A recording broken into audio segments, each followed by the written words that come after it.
Good afternoon, everyone. I would like to welcome you all to the district's Changing Recycling Requirements webinar.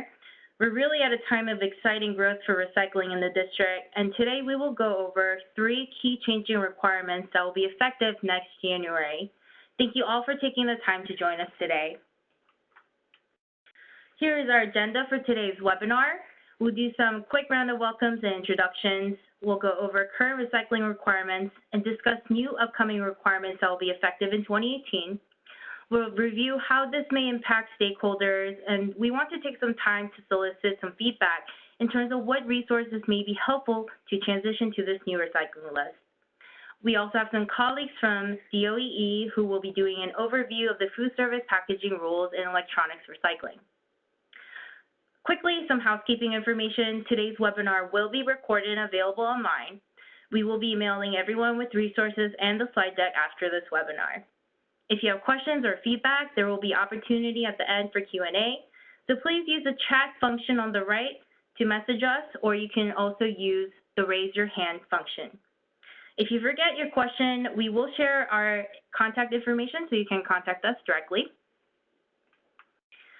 So we have 3 speakers today. My name is Helen Lee. I am a program analyst at the Office of Waste Diversion at the Department of Public Works. I also have Zachary Robocek joining us with me today from the Department of Energy and Environment, the Watershed Protection Division, to talk about the food service packaging rules. Danielle Nkoja from DOEE at the Urban Sustainability Administration will also be speaking on the electronics recycling program. With that, we'll go ahead and get started. So first, I wanted to go over current commercial recycling requirements that already applies to the district. There are 3 basics where first, as a business, your responsibility is to supply accessible recycling containers so that any individuals at your establishment, such as your customers, staff, tenants, can separate and recycle their waste. Current recycling rules state that you should also communicate information annually, including how and what to recycle, as well as post signs at containers showing what to place in those recycling bins. As a commercial property owner, currently it is required to separate paper, paperboard, cardboard, metal, and plastics that are narrow-necked plastic bottles. The new requirement that will be effective in January 1, 2018 is a change in what is required to be recycled in the district. This past December, the Mayor's List of Recyclables and Compostables was published, where for the first time in the district, it provides a single comprehensive list of recyclables. So in a lot of cases now, what you can recycle depends on where you're located. What you can recycle at work and home and school or even a business can be different where you go. Now, there will be one defined list of recyclables that all district properties will be required to follow for both the commercial and residential sectors. So what is really exciting is that not only will this list make it easier for everyone to recycle in the district, but what you can recycle will grow and expand to help the district become a cleaner, greener city. Officially, this new recycling list will go into effect January 1, 2018, and until then, existing requirements will remain in effect in terms of what's considered recyclable. If you would like to, however, make the switch early on, that's okay too. We wanted to provide ample time for all of our stakeholders to know this new list and transition.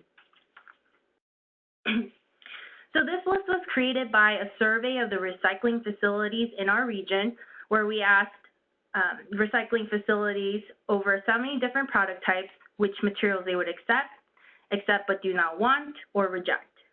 What was added on this list were the ones that the majority accepted, and what was removed were those that the recycling facilities did not want. In addition to the materials that are currently required to be recycled, which we just went over, the paper, paperboard, cardboard, metal, plastics, and glass, there are new additions to this list that we will be diving into. Again, these materials that are now added will be required to be recycled starting January 1, 2018, but please feel free to make the switch earlier on. Items that have been added are materials like paper and plastic food service items. This includes pizza boxes, paper coffee cups, paper and plastic plates, bowls, and clamshells.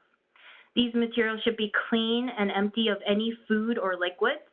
And I know this is a commonly asked question, but pizza boxes, for example, have little bottles of oil in them. That's okay to recycle. If it's drenched in sauce and cheese, we ask that it goes to the trash or compost bin if you have a compost system in place. Other materials are now recyclable for the commercial sector that were already recyclable for the residential curbside recycling are rigid bulky plastics like milk crates, large plastic tubs and containers like for coffee and deli products, milk, juice, and soup cartons, as well as aluminum foil and pie pans. What is now removed from what is considered to be recyclable is plastic bags, film, and wraps. For single-stream curbside, we're asking residents to put their recyclables in paper bags, but loose is most preferred. These bags and wraps can often be recycled at grocery stores and retailers in the district. Now, for commercial properties, we are allowing large bags for commercial operational purposes. However, please keep in mind that a lot of these recycling facilities often reject the whole bag of recyclables because the bags create an operational and, importantly, a safety hazard, as seen on the bottom right picture. Bags of bags are what we really want to avoid, but larger liners are accepted to move materials to your dumpsters or compactors outside, again, for commercial operational purposes only. How will this new recycling list impact the stakeholders? Well, it may require you to communicate with your tenants or staff on the new recycling requirements. You may also need to provide new signage and training your staff. And finally, you might also want to check with your haulers to ensure compliance on the recycling contract. Resources that are currently available now are on our website on dpw.bc.gov/recycling-compost-list. Again, we will be sharing these slides with everyone by email so you can access the information. We will soon be updating the website with YouTube links of past recorded webinars, including this one. The website also has a downloadable fact sheet where it explains recycling requirements, as well as on the back showing what types of materials should go into your recycling bin. So please feel free to print this resource and share with your staff or other stakeholders. We also have some frequently asked questions on this website. If there are anyone who wants to get into the technical side of this, we have shared some resources developed by Food Service Packaging Institute in regards to case studies of other jurisdictions on recycling food service packaging and studies on food residue. Finally, we have been getting a lot of feedback on whether a lot of the food service packaging that has been added to this new list are truly recycled. On July 27, we will be hosting a technical webinar with guest speakers from Food Service Packaging Institute, FPI, titled, "How do they recycle that? The truth about pizza boxes, coffee cups, and more."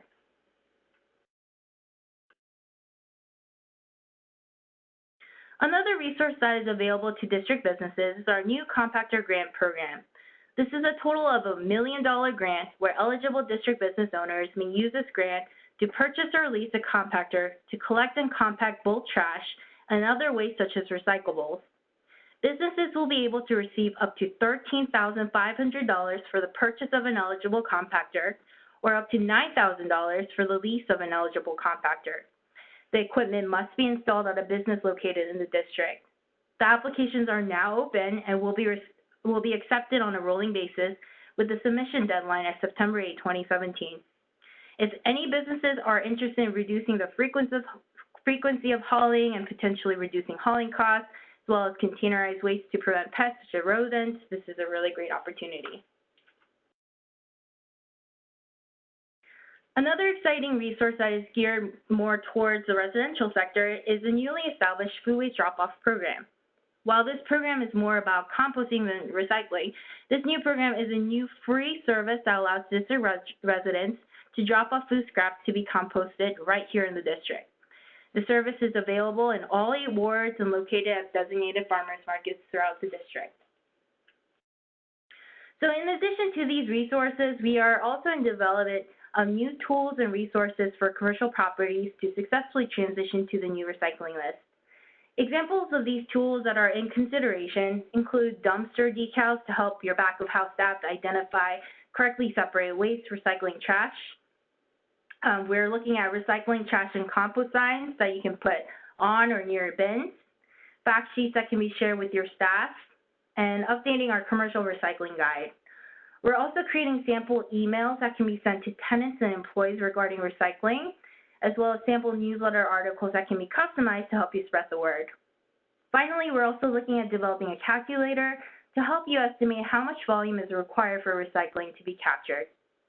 While many of these tools we just mentioned relate to commercial businesses, we are also planning on sending out a mailer to single-family homes with 3 or fewer units on the Change Your Recycling list. And again, a lot of these resources are in development and it will be shared starting this fall.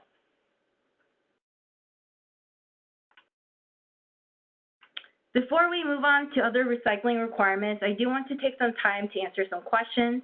We also want to solicit some feedback in terms of which resources that we have just mentioned will be most helpful for you to transition.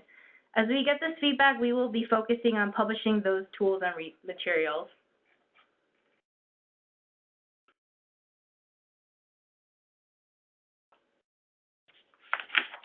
Okay, so I'm going to take some time now to open it up to questions. Please use either the chat function or use the raise your hand button. Okay, so one question we got is, to confirm, can residential start recycling those items now, or do we need to wait until 2018? The answer is, you can start now. Okay, another question from Colin. Is there a list of commercial haulers that comply with the district's requirements? I'm going to hand that question to Evan, who's going to help me answer it. Great, that's a great question. Currently, DPW does not have that list of active haulers. The closest thing that the district can supply at the moment is the list of licensed solid waste collectors, which is run through DCRA. You can find that on their webpage. In the future, beginning in 2018, DPW will also have a list of registered solid waste collectors, as well as more specific information about which types of material each collector collects. That will be available in the future, but is not yet. So at this time, DCRA is the resource for that. Thanks, Evan. And we got a question from R-Cycle about, what about plastic plates? Plastic plates are recyclable, and again, you can start early or starting January 1, 2018. We ask that a lot of these food service packaging materials to be clean and empty of food waste, so make sure any food scraps can be dumped either in the trash or if you have compost systems to compost the food waste. All right, let's see if there's any other questions. Okay. We have a question from Jason. Our hauler for a 4-unit condo building picks up trash and recycling in the same truck. Will these new materials be sorted correctly? That is a good question. That is an interesting question. Solid waste collectors should not be collecting recycling and trash commingled. That is not currently allowed. So I would suggest that you send an email about this if you'd like to follow up to that zero.waste@dc.gov, and you'll see that email written out both on our website and also at the end of our slide deck here. But if you'd like some help in ensuring that your materials are properly being recycled, we can talk to you about that afterwards as well. Awesome. Okay, I do want to get solicit some feedback in terms of what resources you think will be most helpful to transition. If everyone can take a moment to either use a chat function to let me know, is it dumpster decals, is it 8.5 by 11 signage, or a capacity calculator? We would love to get that feedback so we can really prioritize in publishing these resources for the commercial sector.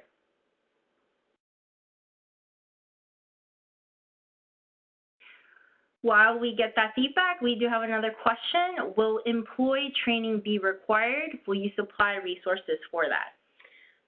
That is a great question. We appreciate that.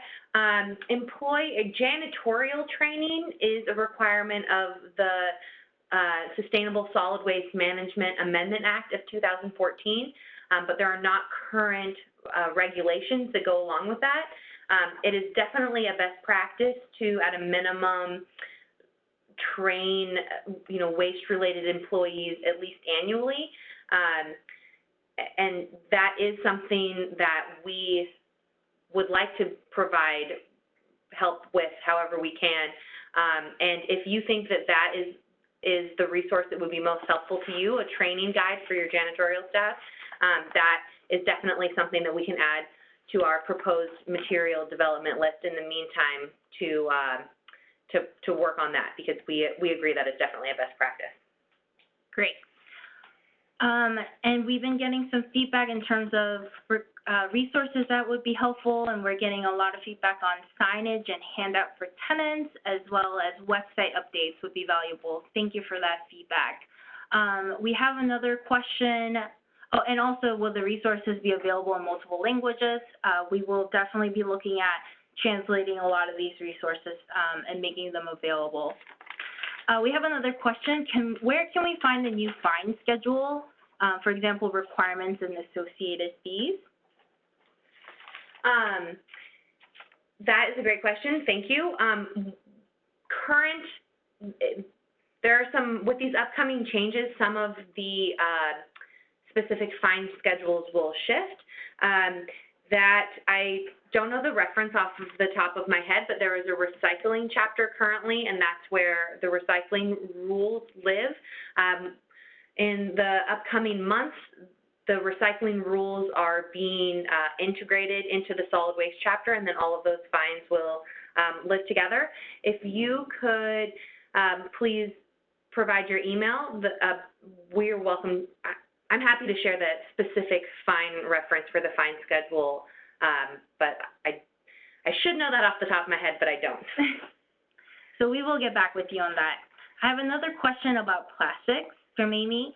Could you tell me more specifically about which plastics can be recycled, plastics 1 through 6? So the plastics that are considered recyclable on this new mayor's list include resin types of polyethylene, I can't pronounce it, PET, so number 1, HDPE, number 2, LDPE, number 4, polypropylene, number 5, and rigid polystyrene, number 6. So polystyrene that is expanded, which also commonly known as styrofoam, is not recyclable, and we will not be accepting that. And it is also banned, which our colleagues from DOE will get into momentarily. And let's see if there's any other questions. I think that's it. We got a lot of good feedback. We will budget more time at the end for additional questions, but I do want to move on, and let's unmute my colleague here. Okay, so we'll open it again for more questions. We talked about recycling and how to discard those materials after they have been generated. Now my colleague from DOE, Zach, will be talking about food and beverage establishments, the food packaging requirements that are applied in terms of what products you can procure and source is compliant for customer and consumer use. So Zach, I'll hand it to you. Great, thank you so much, and hi everyone, thanks for joining us today. If you have any questions as I'm going along, feel free to send them to me in the chat function. I'll make sure to keep an eye on that, and we can stop and discuss if anything gets complicated. Next slide, please. So just so everyone knows, I'm sure you're aware of the foam ban that rolled out starting January 1st, 2016.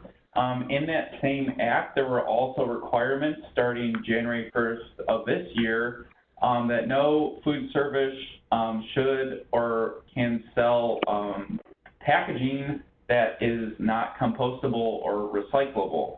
So this is the focus of what we are teaming up with DPW to roll out.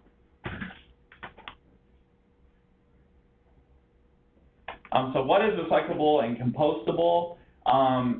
As we've already may have mentioned, we are choosing to follow DPW's mayor's list to define what is compostable and recyclable. Rigid plastics, including number 6, rigid polystyrene, is compostable. We are not including plastic bags or plastic wrap as recyclable. Those should go in the trash. Anything that's entirely made of pulp or paper, you can see an example of a paper box down there, or maybe wood coffee stirrers. That's something that's recyclable or compostable. And also things like paper plates that have a thin plastic or wax coating. That's something we also consider recyclable. a item is considered compostable if it is entirely made of pulp or paper with or without a wax coating. We know that's a popular way to keep food fresh, often served in restaurants. And anything that is certified compostable by BPI, which we provide a link here, you can check out the website to see what those different food packaging options are. All of these things are compliant with the mayor's list of recyclables and compostables. So what has to go into the trash? There are some things that are recyclable, but unfortunately really gum up the works at recycling facilities. We're focusing on items that are smaller than 2 inches by 2 inches in any 2 dimensions, and plastic utensils. We have pictures here of straws, coffee stirrers, and small condiment cups. These are things that, while they are recyclable, they can often cause contamination in the recycling process, and we'd prefer and ask that restaurants, cafes, hospitals, schools, anyone who uses these products have customers throw them in the trash rather than the recycling. And what is banned? There are a few items that we are going to focus on enforcement starting January 1st, 2018. These are mainly mixed material food service items.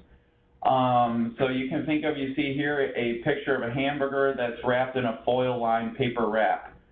We've seen this at Chick-fil-A, we've seen it at Checkers, places that try to keep their items warm in these wraps. There are alternatives. We are banning these goods because there are affordable, ready-to-use alternatives out there on the market, and we are always willing to help a customer find where to purchase those from. We're also banning paper bags that have plastic windows. You see here maybe something that donuts are in, something that chips are sometimes served in. That's another mixed material that can contaminate the recycling process. Next, please. And do not forget that the food packaging requirements do not apply to food and beverages that are packaged outside the district. So you may see a ramen noodle cup that's made of styrofoam. As long as it's not made in DC, that is not a problem. That can still be sold by a business. Materials that are used to package raw, uncooked meat, fish, and eggs, poultry, and seafood are also fine to sell to customers. And food service products purchased for home use are also totally fine to use. That's why you will see styrofoam cups and plates for sale at stores for customers to take home. Perfect. Before we go to electronics recycling requirements, Zach, let's take some time to answer any question related to food service packaging. If you guys want to use the chat function again, we can open up for questions regarding this requirement. So it looks like we have one question. We use a commercial compost company. Are they required to take all of the compostables on the mayor's list as of January 1, 2018? I will say that composting is not required at this time until the mayor implements a compost program. I would also check with your commercial compost hauler to make sure that what is on their accepted list is what you guys use, and it may include items that are on the mayor's list of recyclables and compostables. I hope that makes sense. I have another question. What do I do as a citizen if I am served food in one of the banned packages? Zach, would you like to answer that question? That is an excellent question. So I think at the end of the presentation, we have our contact information, but I would encourage you to either submit a tip via 311. So that's the mayor's tip line. You can call, or there's also an app on the phone. You can submit a plastic bag or a foam tip, food packaging tip to us. Or you can also visit, I believe it's doee.dc.gov/foam, and we also have an online tip form there. Now, something I think I failed to mention is we are aligning our enforcement policy with DPW to start enforcing this 2017 portion on January 1st, 2018. It lines up with the rollout of the mayor's list, and we really want to make sure that the regulated community has a good chance to learn about the regulations, what's compliant, what's not compliant, and what the changes are. So yeah, I would check out any of those resources that I just mentioned. And I also have a question from Khalil, and he is asking, what about things that are 3 or more dimensions greater than 2 by 2?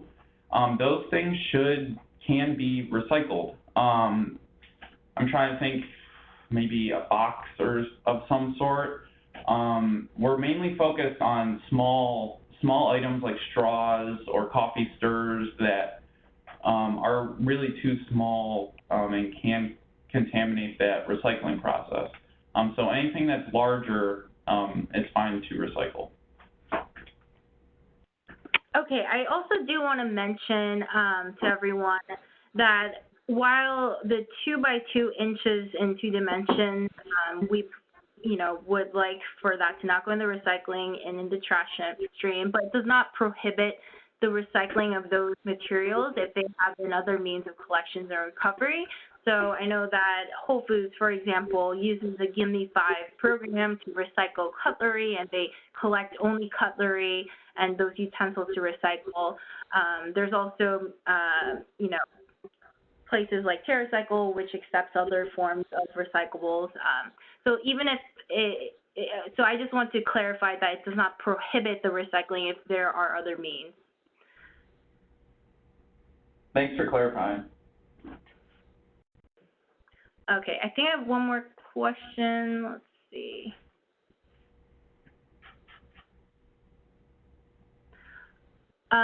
So question about enforcement. I will say that we are really focusing on education and outreach, and we will be looking at the current recycling requirements, which we went over early in this presentation about making sure that businesses supply accessible recycling containers and providing the means for staff and tenants and guests and customers to recycle, as well as communicating information, including how and what to recycle, and posting signs showing what to place in the recycling bins. And Evan? I would also just like to add, we got a question about the difference between DOE enforcement and DPW enforcement. And I know it can seem like a lot of information, and especially a little confusing between our 2 sort of jurisdictions. But DOE will be working with education and enforcement around compliant products that are provided for consumers at commercial entities serving food, whereas DPW will continue to educate and enforce around the recyclability and recycling of those items. And that's that little figure that Helen has here. So that's the difference in while we will likely present to the community together like this, that's the difference between the education enforcement around food service packaging for DOE and recycling for DPW. Awesome. Okay, so we will have more time at the end for some questions, but I do want to switch gears to electronics recycling. I'm going to now transition to Danielle, and thanks, Zach, for speaking. Good afternoon. It's estimated that about 3 million tons of e-waste is generated each year, and similar to items more commonly thought of as recyclable, recycling electronics protects human health and the environment and conserves natural resources. But the stakes are a lot higher for electronics recycling. Recycling them helps them ensure proper handling of toxic materials and is a more sustainable source of precious metals.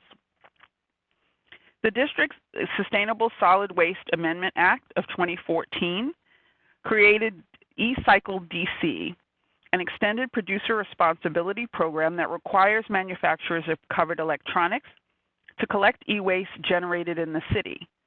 Now that the city has developed a take-back program, as of January 1st, 2018, no person in the district shall knowingly dispose of covered electronic equipment in the trash. That covered electronic equipment extends to items such as computers, computer peripherals, televisions, and television peripherals.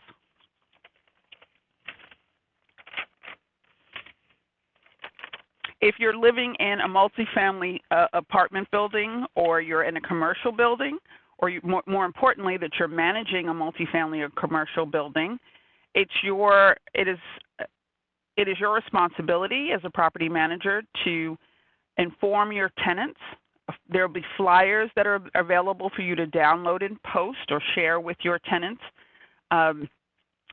after this webinar, and it'll include information on the disposal ban and options for recycling electronics. As a property manager, you are responsible for items that are abandoned by tenants or left in the common areas in your buildings. We suggest that you work with a certified electronics recycler to properly dispose of those items.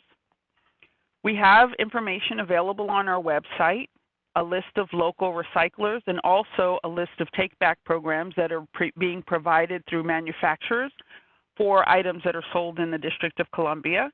Those are available at our website on doee.dc.gov/ecycle. If you have any questions, you can also contact us directly at productstewardship@dc.gov or call myself or my colleague at 202-741-0832. Great. Thanks, Danielle.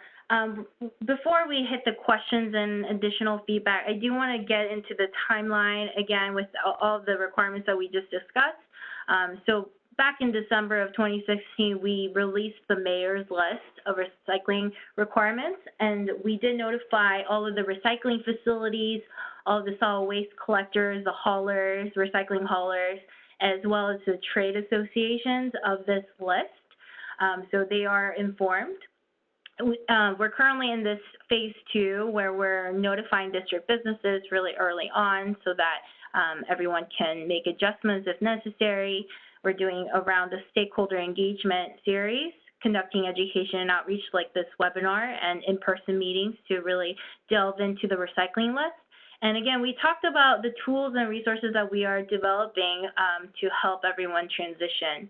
Now, all those resources we're planning to release and publish on our website in the fall around September and October, and we'll continue to do additional education and outreach series. In January 1 of 2018, this is when all of the requirements will go into effect. So we talked about the food service packaging rules with Zach, the eCycle DC, the electronics ban, that will be also effective January 1, 2018.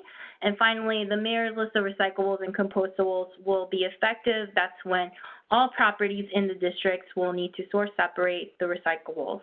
So that's kind of the timeline we're looking at. We're going to take some time to take additional questions. So we have almost 30 more minutes, so please feel free to ask. So I have one here. So e-waste is not regulated under universal waste then. DC is not revising their universal waste regulation to incorporate e-waste. Danielle, could you answer that question? Sure. Sure, we're not doing that. This is not the new rules that are being implemented as of January 1 are as a result of a separate piece of legislation, the Sustainable Solid Waste Management Act. So we're not revising our universal waste rules or guidelines. Okay, thank you. And also, just as a friendly reminder, you can raise your hand if you want to ask your question over the phone or your mic. So I would encourage everyone to do that. Otherwise, you can, again, use the chat function. I have another question regarding e-waste, and the e-waste generation will not be included in the annual reporting requirement for EPA ID numbers. Danielle? For EPA ID numbers. I'm sorry, maybe I don't clearly understand the question. Are you talking about for hazardous waste? Are they typing their question? Yeah, it was by question by chat. Okay. EPA ID numbers. We could so get the EPA, back with, oh, go ahead, sorry. Yeah, the EPA ID numbers are usually provided for hazardous waste generators. And so that's why I'm just trying to better understand the question. But yeah, I need to understand the question a little better. I'd be happy to answer you over email. Sure. Danielle, to follow up, she did follow up and say yes, and as it does include household HW and UHW in the annual report.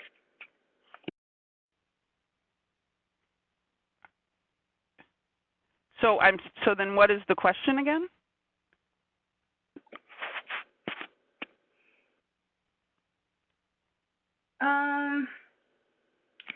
Let's see if, let me see if I can unmute that person. Maybe she can answer. There you go. Hi, Mary, you're unmuted now. How are you? Yes, so essentially we have a bunch of clients in DC.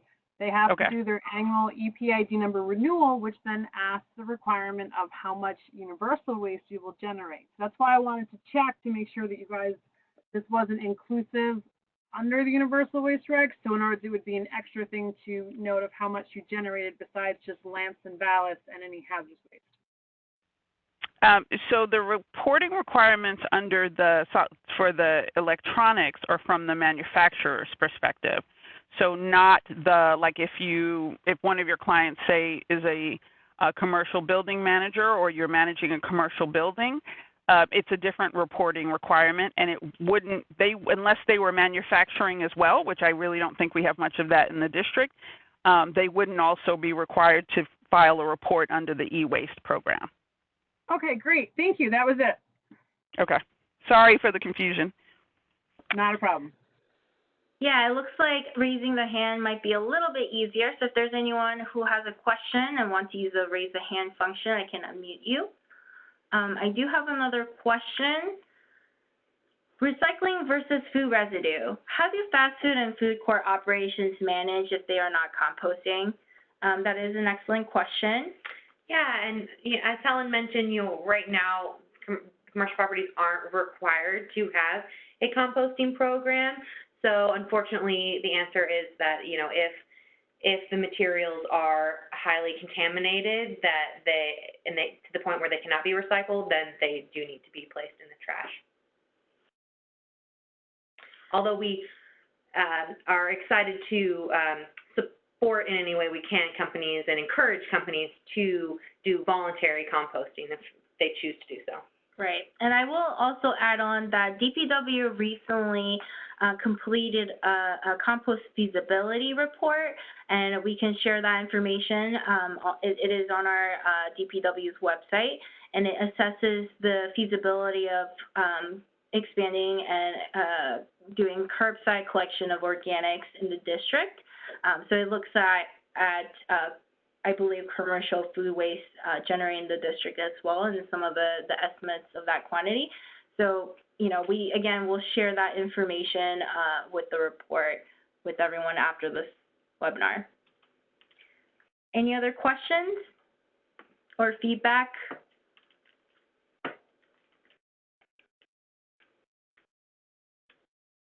Okay, well, it looks like we don't have any additional questions. Again, this webinar was recorded, so please be patient. We will be publishing this on our website very soon. We will be following up with everyone over email with this slide deck and other resources that we have mentioned, including fact sheets during this presentation. Thank you all for joining us, and this concludes our webinar. We're excited to do a lot of great recycling starting next year. So thank you for recycling, and if you have additional questions, please feel free to contact us over email. Thanks, everyone, and thank you to our speakers.